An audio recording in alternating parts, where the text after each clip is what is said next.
Panguva ino in the ruling party ZANU-PF vachibuda pachena kuti VP Constantine Chiwenga is the only person in the ruling party ZANU-PF anoonekwa kunzi his efforts nema statements aanoita are genuine.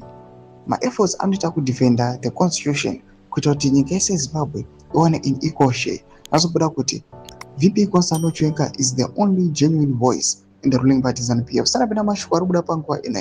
Don't forget to subscribe or like or turn the bell icon. Recently, we have seen my post angati circulator avakomana vana Machinyarare vachipana mota nana Tungwarara. Panguva ino, as we saw kuti Machinyarare he acted as if he is against Cap 3, but panguva ino osho my true colors. Before we read basic lawyer each praise VP Constantine Chiwenga, we want to see this post here to kona kuti in the ruling party ZANU-PF name attacks panguva ino arikunokwa kunzi these powerful allies are close to the president. They are fighting each other. Anodanyura chiti chabata tough guy. Your Tungwarara mission is known. You can fool anyone else, but not me.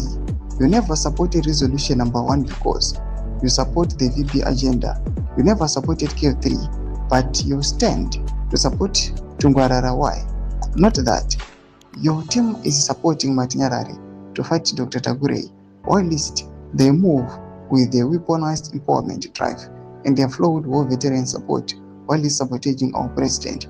Domashko anobuda chinyora panguva ine arinyatsonoka kuti pane mattacks aripo between the Tungwarara faction nemoyana Tagure, but panguva ine tikuona kuti people they come in praise general vachiti VP Chiwenga's agenda kumisa corruption nekuti povo iwane kugara zvakanaka uye kuchengetedza nyika yedu.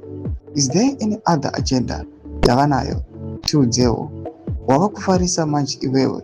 That's why waiva a British soldier uko tokufumurai ndomashoko anobuda panguva ino atoona kuti after they tried to mess around VP Constantine Chiwenga, people they came and defended him.